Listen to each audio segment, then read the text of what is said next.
Corruption in the executive branch of the federal government feels like an ongoing problem regardless of who's in the White House. But if you analyze the data of individuals actually convicted of corruption charges in a court of law, you realize the truth. Since 1980, 27 official special counsels have been appointed to investigate possible corruption in the presidential administration. From these investigations, 50 individuals have been convicted on felony corruption charges while serving in the administration of the President of the United States. 47 of them were Republicans serving a Republican president. 24 of those convicted served prison time. 23 of them were Republican. 8 were spared prison time due to presidential pardons. All 8 were Republican criminals pardoned by Republican presidents. When it comes to corruption within a presidential administration, there's a major difference between the reality that exists in a court of law. We were not doing business with Khomeini. Quite the contrary. We were keeping it very secret. And the fantasy world of cable news where anyone can accuse a political opponent of anything. FBI put their guy in the White House. Joe Biden's been an intelligence op since he was vice president. This is more valid today than ever as conservative media spends all of its energy spinning minor charges against Hunter Biden into a worldwide conspiracy accusation involving the entire Biden family, the Chinese government, and probably aliens, lizard people, or both.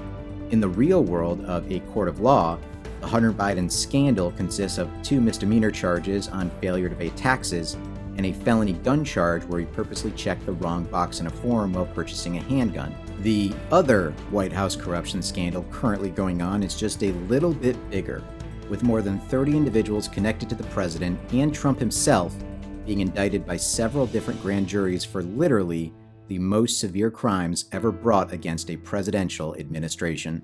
And that doesn't even include the 11 members of the Trump administration that have already been convicted of felony crimes. The president's former campaign chairman, Paul Manafort, just sentenced to 47 months. 7 of whom have already served prison time, and another 3 pardoned by Trump himself.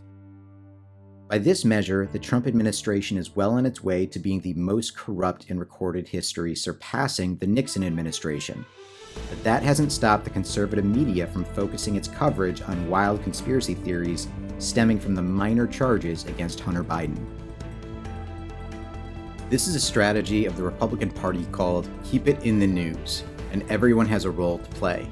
Republicans in Congress keep investigating benign events like Hunter Biden or Hillary's emails or Benghazi, and that gives conservative media an excuse to keep reporting on it and push conspiracy theories that could be found true in their ongoing investigation. The GOP conducts this massive disinformation campaign to hide the fact that the Republican Party has a near monopoly on corruption in the executive branch of the United States government.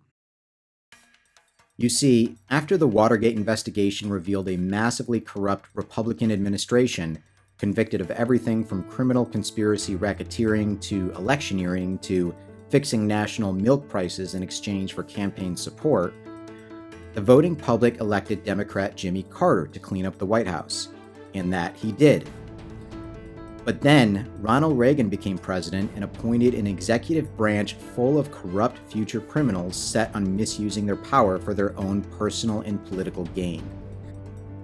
From soliciting bribes from defense contractors to soliciting bribes from construction companies for HUD contracts, to soliciting bribes for funding from the EPA, then came the Iran-Contra affair that involved Reagan directly, a complicated scheme that violated trade embargoes, arms embargoes, international law, and all in pursuit of a political win for Ronald Reagan. The Reagan administration would be the poster child of corruption if not for the shadow of Richard Nixon. Reagan's VP, Bush 41, was mostly caught up in scandals of the Reagan administration to have any of his own during his short time in the White House, although his Secretary of the Treasury still managed massive fraud while in office. That's the Secretary of the Treasury, the woman with her name on the money, literally going to jail for felony tax fraud and obstruction of justice, and testified for the prosecution against several other members of the Reagan administration in other scandals. Then, The Clinton administration took over, and the Republican strategy of keep it in the news went on a disinformation spree. Republicans lobbied the government for years to look into a small land deal in Arkansas in which the Clintons were minor investors.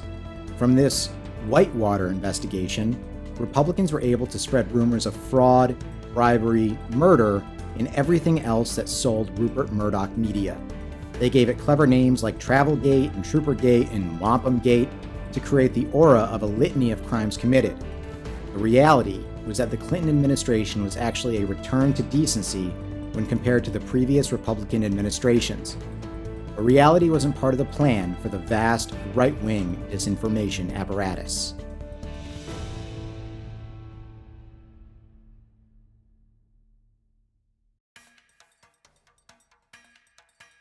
The next presidential administration was Republican under George W. Bush, who, just like the previous 3 GOP presidents, appointed a horde of corrupt bureaucrats, and the most appalling and dire presidential scandals since the Reagan administration. That Druyan, one of the most powerful women in Washington, is headed to prison in the biggest Pentagon scandal in 20 years. Including the most severe lobbying corruption scandal in U.S. history that went right up to the Deputy Secretary of the Interior, and all of this happening under the cover of 9/11 and the Iraq War. Then, Barack Obama led a nearly scandal-free 2-term presidency, the direct opposite of the propaganda Fox News fed its viewers night in and night out. If we had access to a corruption scoreboard, this is the way it would look since 1977. If we weighted these numbers equally, that would mean that Republican presidential administrations are more than 13 times as corrupt as the Democrats. Remember that next time you are erroneously preaching that both political parties are the same.